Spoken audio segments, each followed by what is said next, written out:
I think the gift of working with multilinguals is that they teach us to open our eyes. They help us see that they can. And then we just have to figure out how we can work with them and how we can help their gifts be used in class so that their voices are heard, so that their ideas are seen, and so their identity is valued and highlighted. Hey everybody, welcome to the ML Chat podcast. My name is Justin Hewett. I'll be your host today. I'm here with my co-host Mandi Morris. How you doing, Mandi? I'm doing great. Thanks, Justin. We just had the best conversation with Tan Huynh. Yes, that Tan Huynh. Tan has an amazing podcast called the Teaching MLs podcast that we've followed. He just recently released a book with Beth Skelton, who we had here on the podcast before as well. The book is called Long-Term Success for Experienced Multilinguals. This was such a fabulous conversation, Mandi. What was your favorite part? I love how Tan he keeps it real. So this is an example of how to apply this. And this is why it matters for students to do X, Y, and Z. He makes things feel approachable and that teachers can just get started on Monday. Yeah, Tan brings great energy. He has a lot of passion for the work. He tells his story a little bit of how he came to the US from Vietnam as a young child and kind of the crazy experiences that he and his family went through to arrive in the Philippines and then eventually to the United States. And anyways, we're grateful that they made that journey. We're grateful that he came on here and shared just so many practical applications of how to accelerate language development. And it's one thing I feel like a lot of times when we look at these different books and we talk to authors and whatnot, there's so much theory and there's so many different wonderful ideas that you can then come and apply yourself and try to figure out how to apply. Tan and Beth have made it easy. And really, Tan, in our conversation here today, there's just so much great application and it just makes it really approachable. I agree. And I think you're going to really enjoy the podcast. The listeners are in for a treat today. They are. So let's get to it. Tan Huynh is a secondary school teacher specializing in English language acquisition, an author, podcaster, and consultant. He's taught students from 5th grade to 10th grade in domestic, public, private, and charter schools, while most of his experience has been serving in international schools. He also taught social studies and currently spends much of his days co-planning and co-teaching. Tan is trained in sheltered instruction, WIDA, culturally responsive instruction, international baccalaureate middle years program, and the collaborative instructional cycle. Tan shares his application of research-based strategies on his blog, on his podcast, and online courses with the hopes of celebrating teachers who answer the calling to serve multilingual learners. He holds a master's degree in curriculum and instruction specializing in language acquisition. You can learn more about his work by going to his website, tankhuyn.com, and that's spelled TANKHUYNH.com. Tan, welcome to the ML Chat podcast. We're so glad you're here. Hola, swasaday, sawadee ka. I said hello in Spanish, hello in Thai, and hello in Khmer. I could say a few more languages, but I won't. Oh, let's go. I wonder how many languages we could actually get, the three of us here. Oh, a lot, I'm sure.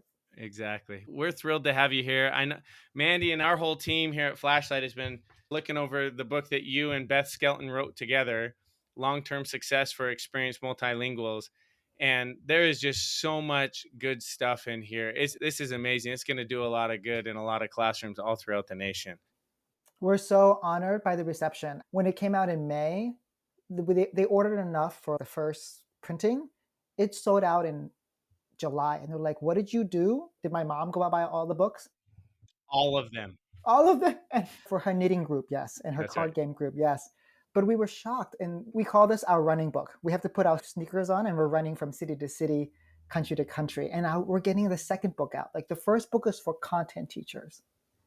The second book is that immediately people were like, hey, I'm an EAL specialist or I'm an English language specialist and I have my own dedicated class. What do I do in that class? So because we were hearing this so much, we're writing the second book on that specific topic. What do you do when you don't have a curriculum and you're an English language specialist and you have 45 minutes, you have 20 minutes, you have 90 minutes to work with your MLs? What do you do in this period? And so we're Currently writing that book, and so I'll be disappearing and going to lots of coffee shops to write. Oh, Tan, that's awesome. I can't wait to read that. Thank you. We're excited. That's going to be a cliffhanger for everybody listening. They're going to be like, wait, no, I want to know. What do I do in that 20 minutes? You got to get the book when it comes out. Then the conversation, I've already planned to talk specifically about the book. So you don't need to buy the book in 4 years, 2.5, if we write it well. I will share you tips specifically from that book and the current book that you have now. Oh, that is fantastic. You shouldn't be surprised by the reception. It's really well put together and just has so many important takeaways that a lot of our listeners have picked up the book and have looked into it already. So I think you're talking to your people here in a large way.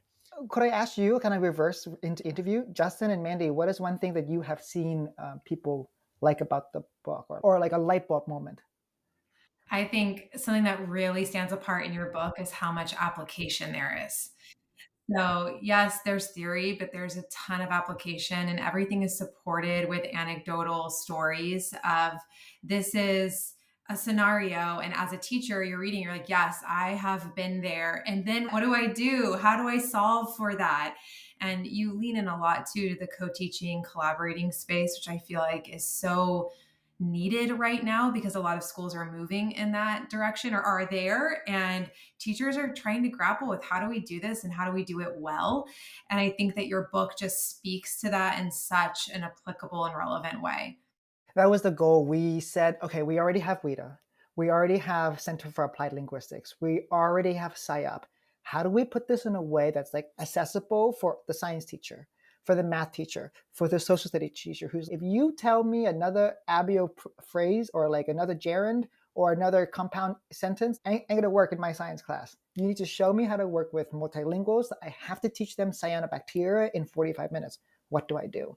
And Beth and I sat down and we said, we have to take the best out of these and put it into a really clear framework, which is the orchard framework. So I guess the orchard is just the visual. We start off with saying, because of that, we were like, teachers are going to get lost in the leaves because of all our like language. So we pulled it back to say, oh, let's not get lost by the leaves. We need to write them a book that they can see the whole forest for the trees. And then Beth is, oh, it's not just a forest, it's an orchard, because then there's output and input. And we're like, oh, Beth, yes. What beautiful imagery. I love that. Yeah, and I think I'd piggyback a little bit on what Mandi said. Is just the application to me is what stood out the most. I've looked at so many of these different books through the years, and there's so much theoretical. There's so much work that if everything was perfect, that would be a great approach. But the reality is you have to allow for the messiness that is in the classroom, and that everybody's coming at this work with different assets, and the students are coming with all of their different experiences and their different assets. And so that's what I think is most impressive to me, is just the ability to apply it to so many different situations because it's so practical.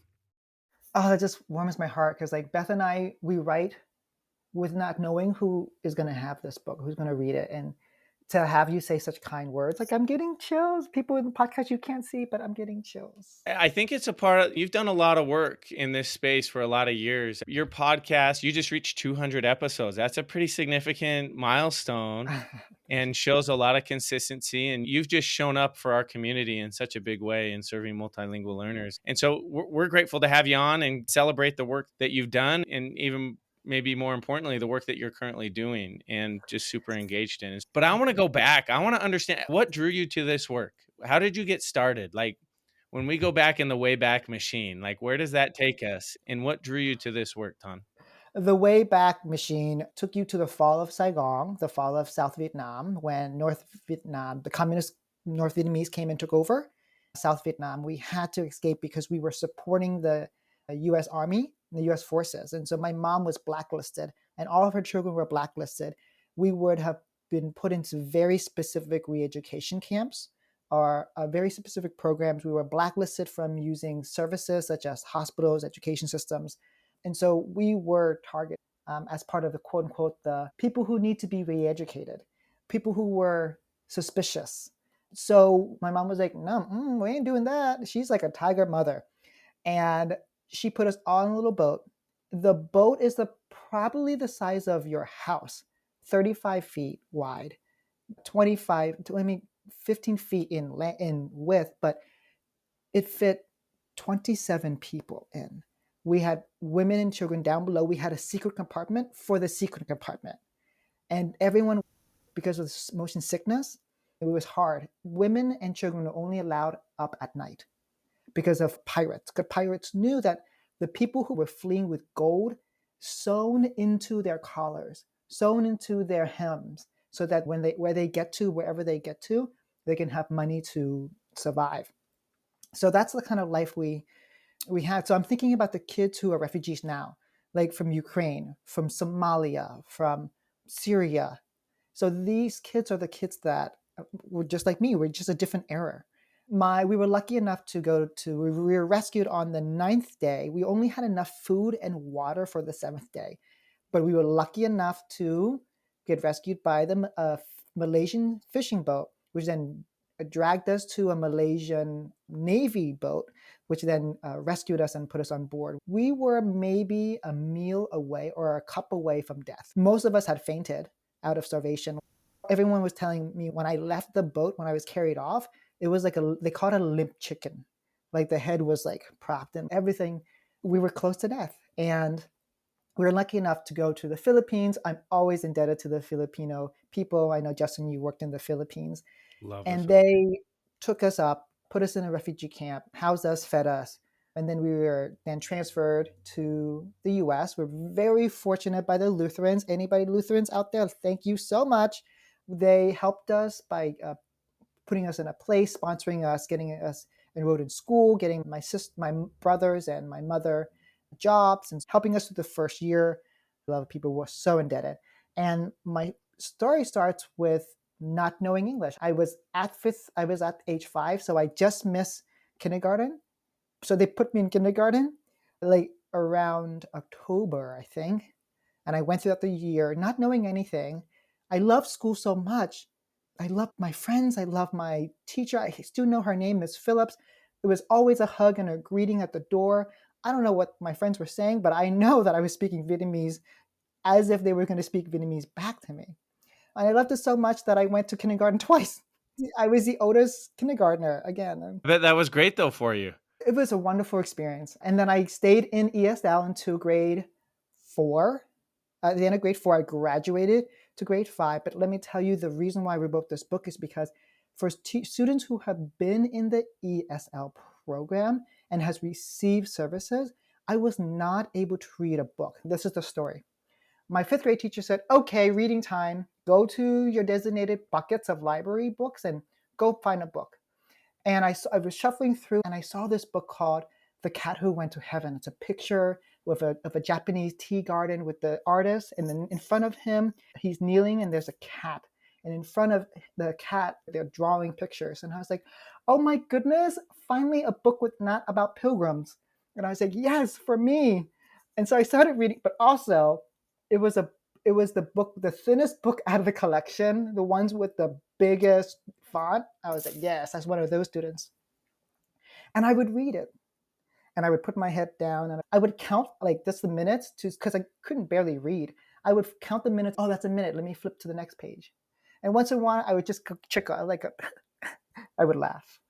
And I would fake read because I could decode every single word in that book, most of it, but I couldn't make meaning out of it. And so the book that Beth and I wrote, and this is not a marketing book, don't worry, because Beth and I, we get $2, then we get to split that $2, and that dollar is tax. So it's 70 cents a book. Let me tell you, if I want to get more money, I'll make more money. I might as well work at Zara and have the company discount and have a really nice wardrobe every single season.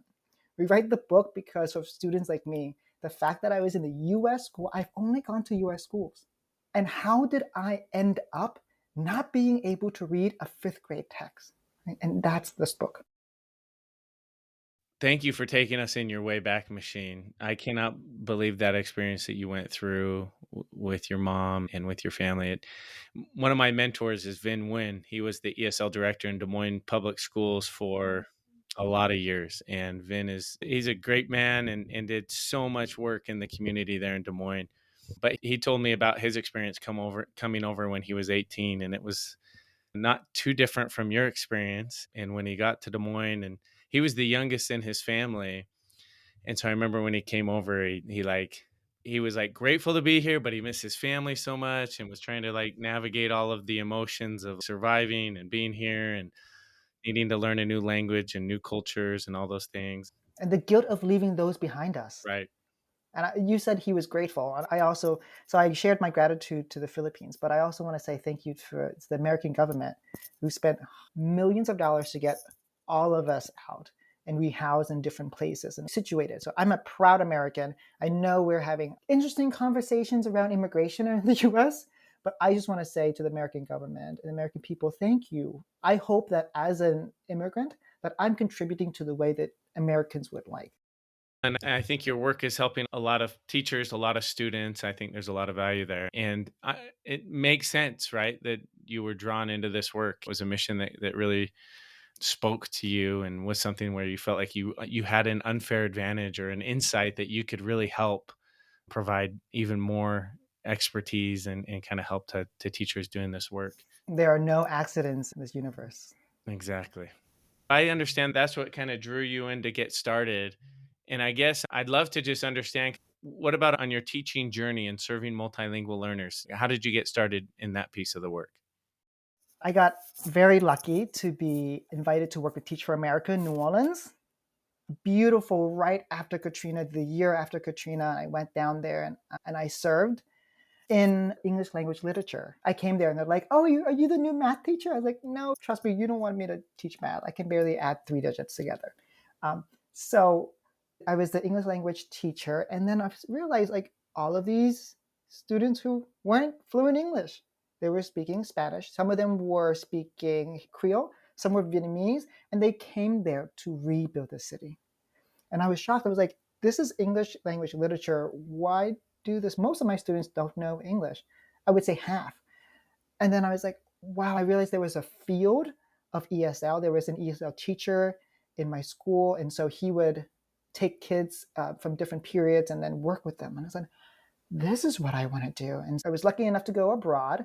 Both Justin and Mandi have experiences where they worked abroad and served abroad. When I went there, I got a chance to work with all students who were learning multiple languages at the same time. And then that's the lucky path to working with multilinguals now.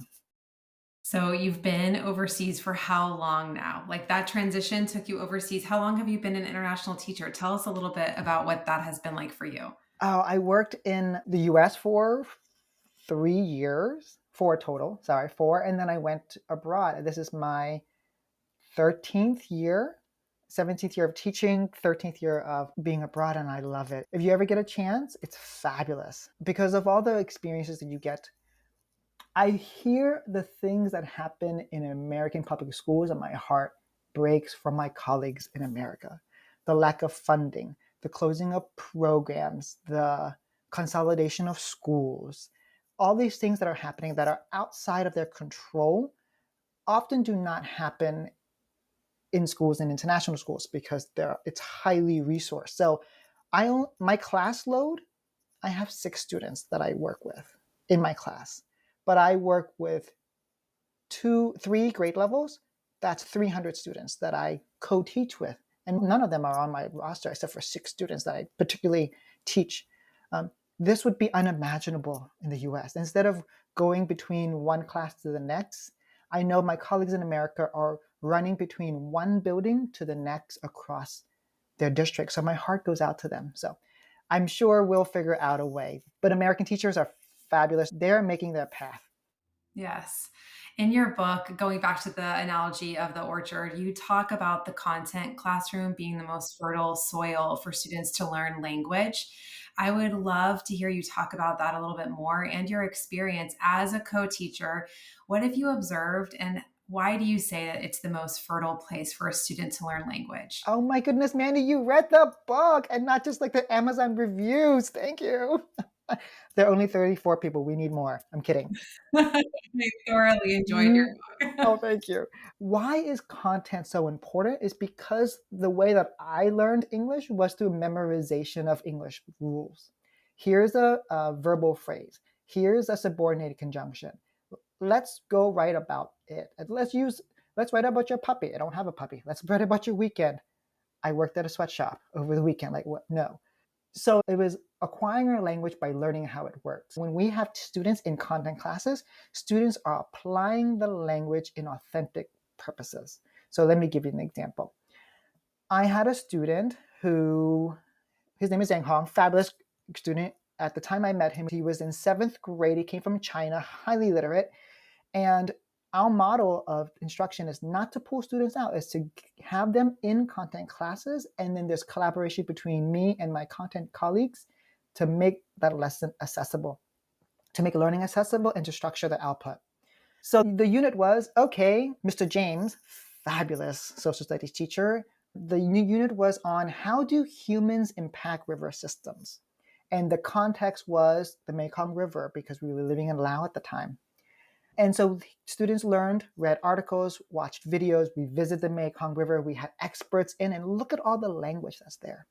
Right? Even if it's incomprehensible for him, there's still language and he can still learn slowly through it.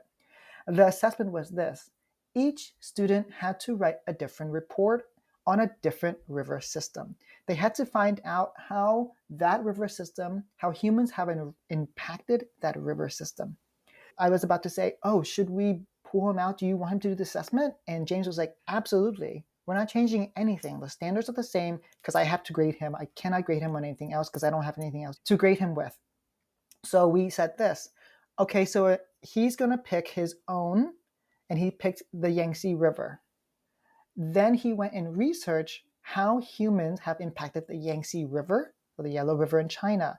And he used sources in Mandarin. He read articles. He watched multiple videos, and he summarized it and synthesized it, just like his other colleagues.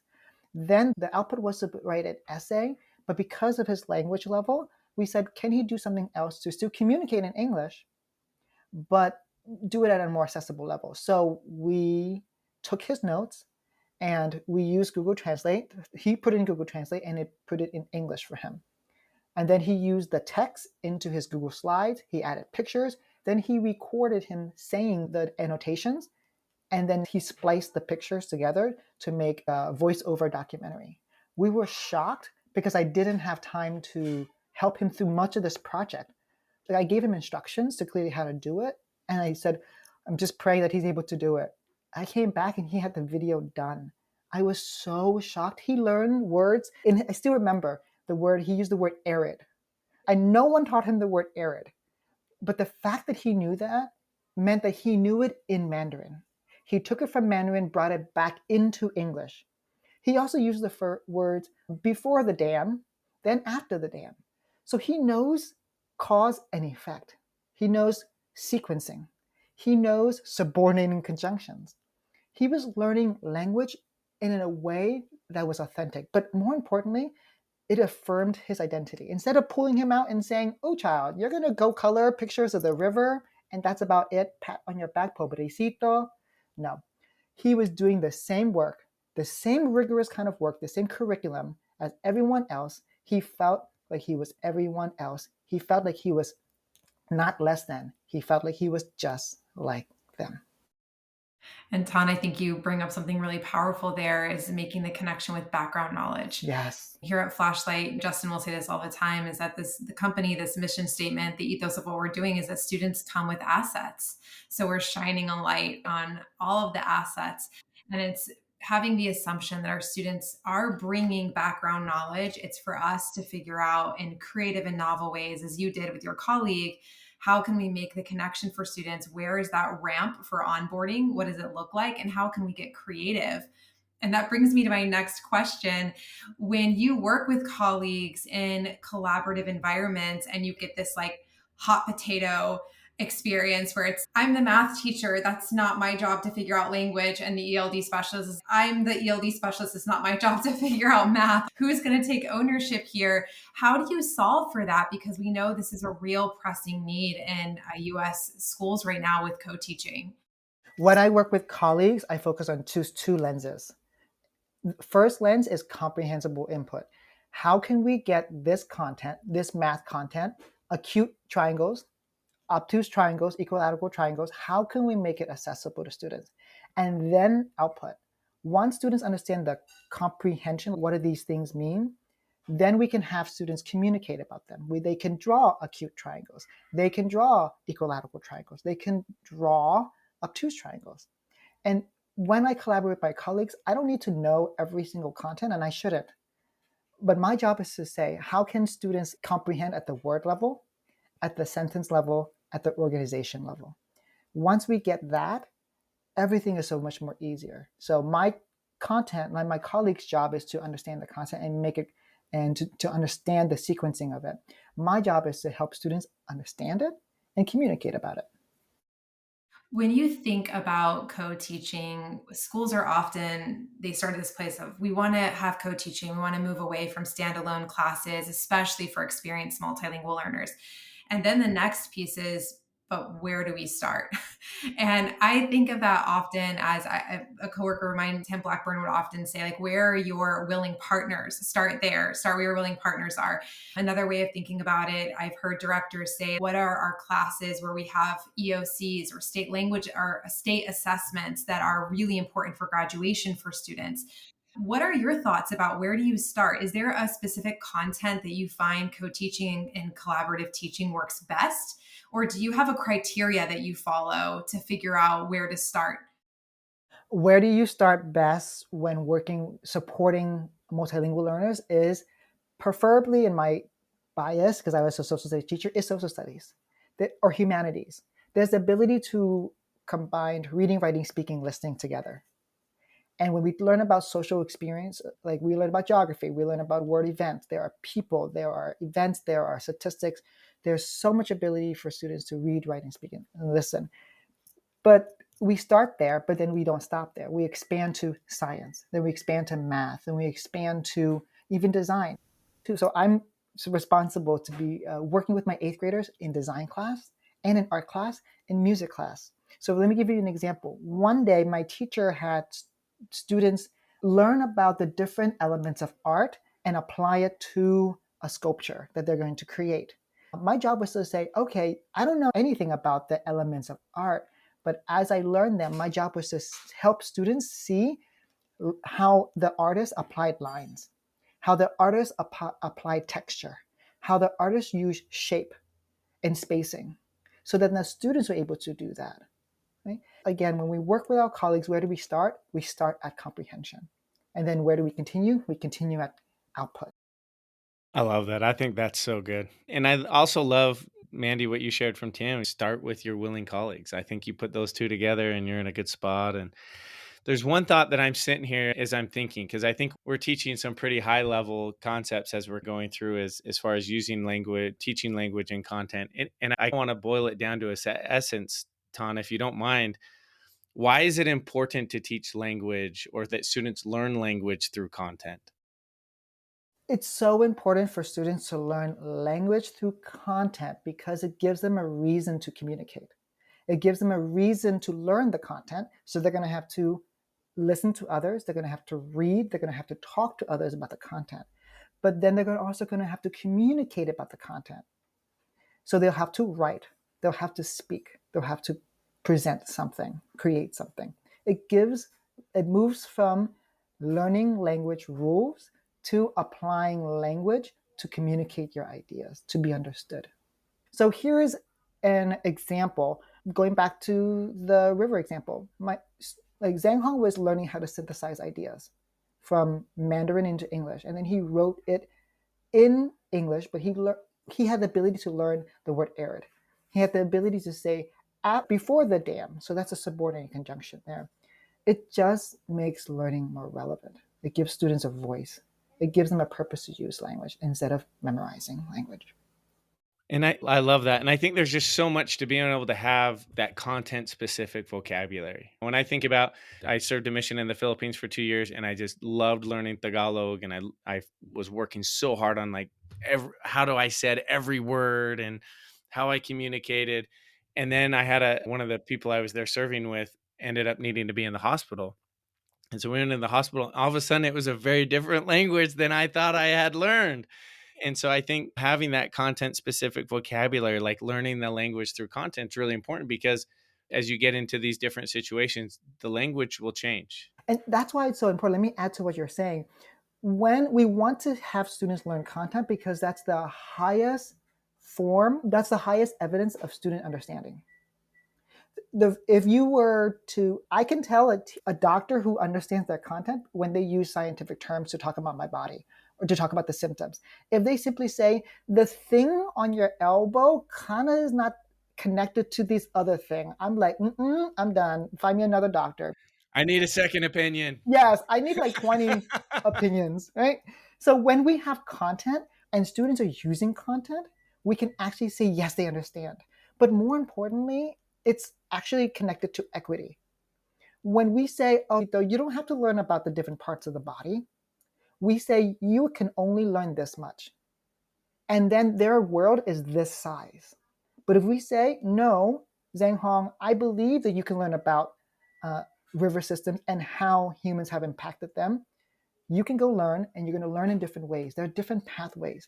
I think the gift of working with multilinguals is that they teach us to open our eyes. They help us see that they can. And then we just have to figure out how we can work with them and how we can help their gifts be used in class so that their voices are heard, so that their ideas are seen, and so their identity is valued and highlighted. It feels like when you really focus on teaching language through content, you're able to have higher expectations. Yes. Keep going, Justin. That's it. I'm just thinking that because, for example, you mentioned that the student ended up showing that they had the word for arid, which showed that they had it in Mandarin as well and brought it with them into English. But I'm just thinking that ultimately, if you're confining them to just learning language in a vacuum, it doesn't put them in a situation where they're expected to rise up to figure out this new content and become resourceful and digging deeper. And so it just feels like you can have higher expectations. And when you have higher expectations, students will rise to that. I think that my greatest mind shift that I ever had, I am indebted to SIOP, the authors of SIOPs, the Shelton Instruction Observation Protocol. They said one word, can do. When you shift, the way I was describing my students is they can't. No, they can't do this. She can't say, can I go to the bathroom? She can't even say the days of the week. Why are you making her learn about migration? Now I go back and say, oh, what can she do with the languages that she already has? What can I do to help her understand? What can I do to help her communicate her understanding? It's a totally mind shift. And when we hold students to learning content, we hold ourselves to say, I'm going to teach you at that level so that you get it. Tan, you talk so much in your book about experienced multilingual learners. And I would love to hear you unpack how you think about best practices for newcomers, which is a real hot topic in the US right now. We have certain states and areas receiving a huge influx of newcomers, and school districts feeling a little bit ill equipped to be able to know, how do I manage my resources to meet the needs of these students? Or we spoke with a school district that said we had for many years students who were coming from a background heritage language of Spanish, but now we're having a huge influx of Vietnamese students, and we don't have the resources to translate this and this. So what are your thoughts about best practices for newcomers versus experienced multilingual learners? What does that look like for you? The best practices for newcomers is the input-output protocol. It's something new that Beth and I created. We realized what is working when we work with newcomers. It's the input-output protocol is basically, imagine a pizza. Our metaphor is a pizza pie. When we order pizza, which is like my favorite, it's like my comfort food. Like I'm always happy when I have some pizza. It doesn't come in a gigantic pan. It comes in a pan that's cut up into 8 pieces. We eat one at a time. And the input output cycle protocol is there has to be some input that is miniature enough for them to understand, and then there has to be immediate output. So let me go back to Zhang Hong. He was in 7th grade science, and that day they were learning about balance and imbalance. And so this is what I did. I sat next to him. I had him open up his laptop. I had him go to Google Translate. I typed in the words balance and imbalance, unbalance. He got those words. in Mandarin, and I said, show me you understand. I'm going to put my hand out. Show me in balance. And then he put his hand. Well, I did it first. I said, show me your hand.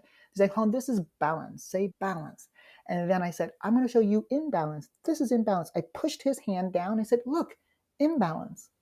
Now I pushed his hand back up again and say, now this is balance. Now I said, can you do it for me? And then he went, balance. He said, now what's next? And he pushed down and he said, unbalance. That's input output in 30 seconds. When we want newcomers to learn, they might be new to English, but they're not new to languages. Zheng Hong was not new to Mandarin, so I used his Mandarin to make sure he understood balance and unbalance. The second he got it, that was 30 seconds of that. We then closed our laptop. We went to the lab station where everybody else was working around so that he joined the class and did exactly what they did, just like Justin said. He was learning content. His language was building. He now added the word balance and imbalance into his vocabulary in a meaningful way. And he wasn't taken out of class. He was learning the same thing. Kids saw him just like everyone else. My teacher saw that his responsibility was to also teach Zhang Hong with collaboration with me. So that's how you work with newcomers. Input, output cycle, but think about giving a student one slice of the pizza at a time. I feel like that reminds me of chunking, right? So take the overall concept and chunk down what are the main learning objectives, what's the standard that you're covering, and making sure that you're still hitting those standards and those learning objectives, even with newcomers. And the way I tell teachers is when you use that chunking method, chunk out the word. What word does the student have to know? Mm-hmm. Then chunk out this, and then use that word in a sentence. So Zhang Hong might have needed to know, this is balance because. So he just learned the word balance, but he needed to know balance because. This caused an imbalance. So that's the sentence structure of comma. So now he's using these words in context. He's learning content, and whatever he has to put after the comma or the because shows me he understands. And that's a wonderful example, Justin, of why do you teach content? Why do we teach language with content? Is because it gives the opportunities for engagement. Content gives students the opportunity to engage in reading, speaking, listening, and writing. Tan, you have here, I'm going to read just a really small quote from your book. As experienced multilinguals reach higher levels of English proficiency, their English development needs become less obvious, but the academic language demands continue to increase. And we as teachers see this, where I know working with content teachers over the years, they would say, I don't understand why so-and-so is failing this class because I see him in the hallway and he's hanging out and communicating with his friends. And it just doesn't make sense. And it's the difference between the cognitive load of content classes in high school and social language, two completely different things. And I think we are doing a better job separating those and having professional learning around them. What are your thoughts about how can ELD specialists help content teachers? How do they have that conversation? I'm an ELD specialist. I'm trying to work with the math teacher, the science teacher in high school. Give me some language, Tan, so that I can go in and have that conversation and really help them understand that quote. In chapter 4, so when an ELD teacher works with their content teachers, this is what they can do. A quick 3-minute conversation. They can say, what question do you want your students to be able to answer by the end of the day? Or the exit prompt. Like, Mandi, what subject did you teach? I was an ELD specialist and an ELA teacher. Okay, so let's say poems, because you teach ELA, right? At the end of this class, what do you want students to know about the Diamante poem, right? And you would say, I want my students to be able to know this. Perfect. Can you give me a model response of what that looks like?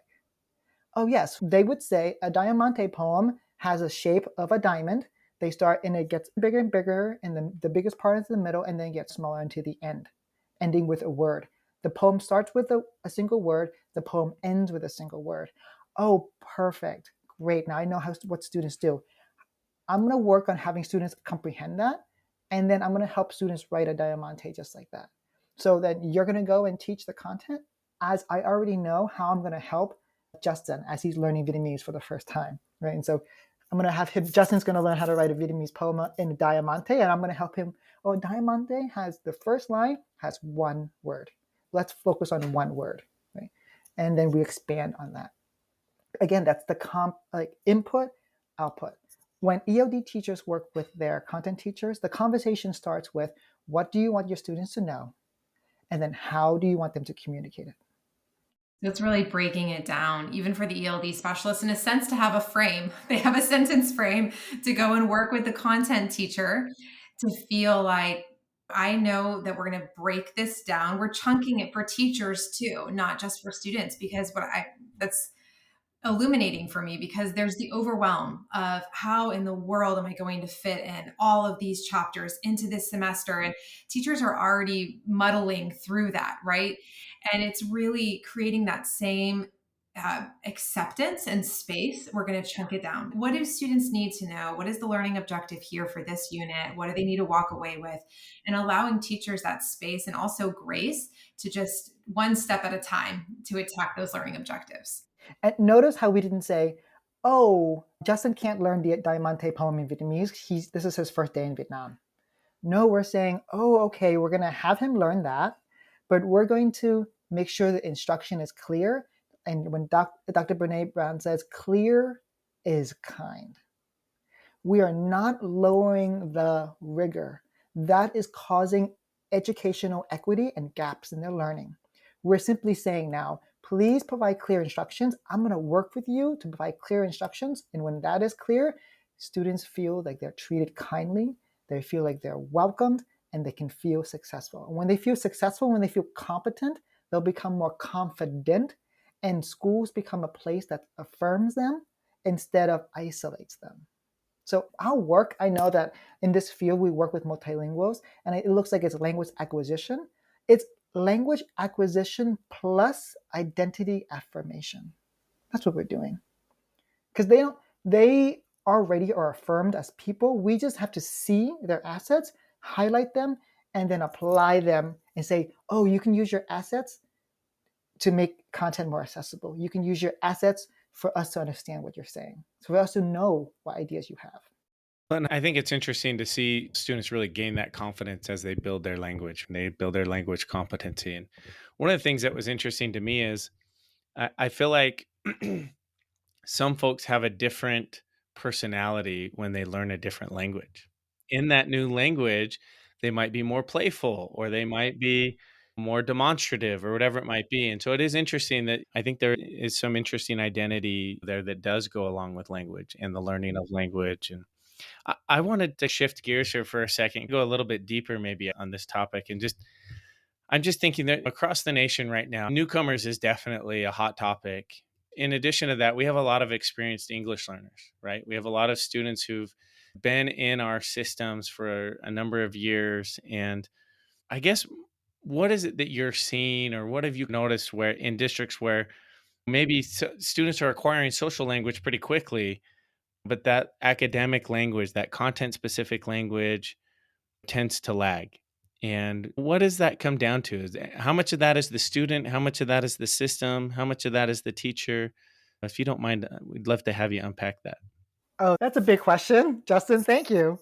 What I'm seeing around the US and internationally is that teachers say, I don't understand why Tan is like this. He's been in our schools since kindergarten twice, and he's in 5th grade and he still doesn't understand what is going on. I was lucky enough where the learning support or special education wasn't that prevalent at that time. If not, I would have been referred to special education. And I'm sure I invented ADHD, but I might have been misidentified, and then services added when I didn't need them, been taken out of classes when I should have been, when really we talked about the place that the multilingual learner needs to be the most to learn language is in content classes. When we're pulled out of that for ESL class, for learning support class, we lose opportunities to do that authentically. What I'm seeing is that there is a unfortunate point referring of students to learning support disproportionately to their population. And that comes to not understanding the differences between social language and academic language. One of the books that I'm currently reading, and that I read last year that has transformed my teaching is called The Writing Revolution. I used to teach writing through grammar practices, and they'll get grammar eventually. And I realized, oh, I'm teaching language at the leaf level. I need to teach it at the branch level. And the branch is not a word level, it's the sentence level. Let me just share a sentence. For example, my students have learned about appositives.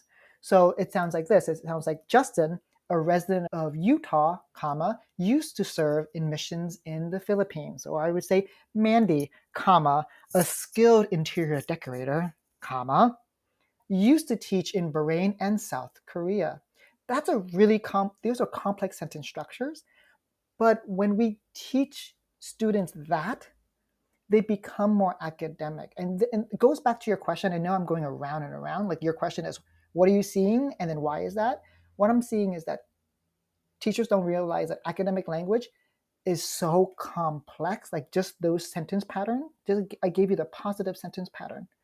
If a student, we don't speak like that in real life. When you're talking with me and my mom at my kitchen table, we're not saying Justin, comma, a resident of Utah. Only when you're talking into your phone to type to text, right? Or talk to text. And so that's so out of context. And we learn language first socially, but social language has a different pattern than academic language. And that's why we have to teach. So instead of referring students to learning support and saying something's wrong with you, you're lazy, you're apathetic, your family doesn't care, we simply say, oh, what kind of language that the student needs to produce? Oh, he needs to write with an appositive? Okay, I'll teach him how to write with an appositive. And we teach there. We don't assume academic language is acquired just because they're fluent, just because they're the cheerleading captain on the football team, on the drama club, playing 5 different instruments. We don't assume the ability to use academic language just because they're highly engaged multilinguals. We actually have to shift from assuming and assigning to instructing. Tan, I wonder for you in your teaching career, what brings you, obviously multilingual learners bring you a ton of passion, but could you share with us just what is something that you love teaching that if you wanted to share with another teacher, like if you want to have fun with your students, we sometimes forget the joy in teaching, as you mentioned earlier. Teachers in the US have been under a lot of pressure and stress. What is something where this reinvigorated me, like this book you just recommended, or this is a teaching practice that is just so fun that I want to share with other colleagues? Like when I'm sitting around the table with teacher friends, like this is what's making us laugh and have fun right now. The thing that I would have teachers use that is so fun, costs nothing, very little prep, and can be used from K to like senior year of college. It's student collaboration. Here's a truism that I learned from Kagan. Students do not come to school for the facilities, for the lunch, for the bus system. They sure don't come to learn, and they wouldn't admit that, but they do. They don't come to, and this is a shock, they don't come to see me. I was shocked that they don't come to see. I am beautiful and I have lots of fun with them. Why don't they come to see me? They come to school only for one thing, to be with their friends. So if you can make learning from K2 plus at post-college to a PhD level collaborative, you will make learning so much more fun. For example, let's say Justin is learning about Diamante poem. Justin, can you tell me a band that you love, like your favorite musician or group? My favorite is probably Jack Johnson. Jack Johnson. I heard Taylor Swift, so we'll go with Taylor Swift. Oh, I'm kidding. come on now. All right. So we'll go with Jack Johnson. So what would happen is Justin and I would sit down together and we would listen to a Jack Johnson song. And then I would force him to listen to Lady Gaga as well afterwards and a little bit of Taylor Swift. We would co-write the Diamante poem about Jack Johnson, right? And he would tell me what to write and I would write the first word. So Justin, give me the first word when you think about Jack Johnson. Surfing. Surfing. So I would write the word surfing first. After that, give me the second line, 2 words. What would you give word about Jack Johnson? Beach vibes. Beach. Jack Johnson, comma, beach vibes. We already have now a Diamante poem. But it's fun because now I'm learning about Jack Johnson. And after this, I'm about to go on YouTube and learn about a little bit more and hear some Oh of yeah. his beach vibe songs in Utah. Okay. So when you want to have fun with students, don't create fun activities for them to do. Today we're going to explode a cat. No. Today we're going to shoot a cactus out of something. No.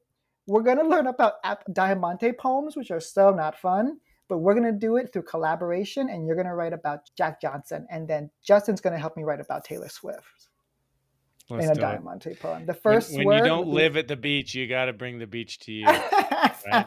I heard there are lovely mountains in Utah.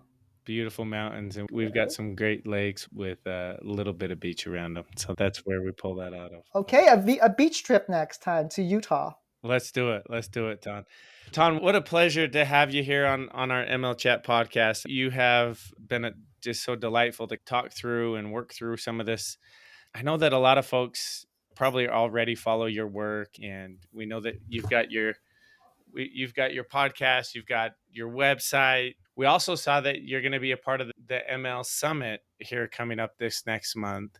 Do you want to Yes. tell everybody a little bit about that? Yes, the goal was to say we created this summit, this conference. It's an online PD so that teachers don't have to travel anywhere. They can stay in the pajamas, they can have their matcha, they can sit next to their cat as they listen to experts talk. They don't have to travel, they don't have to pay for anything. It's there always for them. And they even get certificates if they need for continuing education certificates. This next one is going to be Dr. Jeff Veers. He's talking about academic conversations. That is going to be the keynote. Then the next one, we have two more guest featured speakers. Michelle Gill from Canada is going to be talking about innovative professional learning. And then the last one is Dr. Adrian Mendoza, and he's talking about what does math look like for multilinguals. So we just gave teachers a really quick opportunity to learn at their own pace. So if they can't attend because they have to take their dog to like grooming, they can go and listen to it afterwards. Right? We have it live so the teachers can collaborate. If they want to, they can go and type in the group chat, and we just have it free for them. And that's the purpose. We are just so indebted to teachers in America. Katie, Carol, and I are so indebted to the amazing work that teachers are doing. We just constantly want to give as much as possible. And we make no money out of that. I actually pay for the ML site website, but I'm happy to do that because there is someone in Iowa that has funds. And we're doing this so that she can get PD, that he can get PD, that they can get PD on their own time in the way that it supports them, and they can find it on their own. We're happy to do that. That is awesome. We're excited. We're excited to check that out. The podcast is called Teaching ML's Podcast with Tan Huynh. You can get it anywhere you get your podcast. He just recorded his 200th episode, and it was with Alice Collins and our friend Beth Skelton. So pretty fun that worlds are colliding here. Ton, what a pleasure to be able to work through some of this stuff. Maybe what we'd love to do is maybe just ask maybe one or two last questions here. In the last year or so, tell us maybe just quickly about a paradigm shift that you've gone through, whether it's in the work that you're doing and serving students, or it's in professional development that you do, just something that maybe, I don't know if it's something you changed your mind on, but maybe it's just a paradigm shift. We'd love to hear from you. The biggest paradigm shift I've had last year is how to make students talk more authentically. I used to say, go and have a conversation about this. Now, after I teach content, I say, go rank this topic from blank to blank. Now the students have to debate. So I might say, before I would say, go talk about Jack Johnson. And I would say, go rate his most artistic songs from least artistic to most artistic. Students now have to, the content, they have to have read his lyrics, listened to his performance, then they would have to debate. I think X song is better than Y song. Justin, what do you think? What song is better than, what is the most artistic song and what is the least artistic song, do you think? Oh, I wouldn't be able to answer. I'm not that artistic of a band. I just like the music. Better Together is probably my favorite. Perfect. And then we would discuss Better Together compared to another song that he puts in. So look at the listening, the speaking that has to go on, the thinking, the negotiation, the evidence finding, the turn taking, the perspective taking that they have to do when they rank ideas instead of go turn and talk to your partner. I love that. I love that so much. Yeah, with Flashlight, one of the things that we've really tried to build into Flashlight 360 is that opportunity for students to think. We provide them an image, and they're usually prompted in a couple of different ways, and allows them to do that work, negotiate it, think about it, potentially rank things, but go through and systematize their thinking before they then go into speaking and then writing, and they build on each other that way. Let me know, this community, let me know if you ever want me to come back and do. I know you had my lovely sister Beth Skelton come to Flashlight. Let me know if you have ever need for me to come and share. I'd be honored to be there. It'd be awesome. I love it. Mandi, you get the last question of the day. Last question, Tan. Who has influenced you? And if you were to recommend to ML specialists, if you haven't read this work or if you haven't been influenced by this person yet, go and do. Oh, okay. The person that has influenced my work the most is Beth Skelton. She makes my 30,000 metaphors into one. She's like, Tan, we can't stop metaphoring me. Just do one, right? She puts my flamboyantness into clarity. I appreciate that. My boyfriend's still working on that. The book that I recommend besides the Writing Revolution is the companion book called The Knowledge Gap. And you don't even have to get the book. You can go get the podcast, which is free. It's called Knowledge Matters. It's by Natalie Wexler. She talks about the need for students not to just decode. Decoding is fabulous and phonics is essential. What happens after that? What happens when they can decode the word caterpillar, right? They need to have comprehension about the butterfly cycle. And so now we need to add comprehension through that. And so she talks about the need to teach reading through comprehension. Once they have the basic of decoding and word recognition skills, they need to have comprehension skills. And so that is a fabulous book. Justin would love it because it specifically talks about why do we need to teach content? Why do we need MLs to stay in the science classes, to stay in the social studies classes? Because that gives them the content to speak, to read, to write, and listen. I would love that. Okay, I'm going to go jump into it. Tan, thank you so much for being a guest here with us on the ML Chat podcast.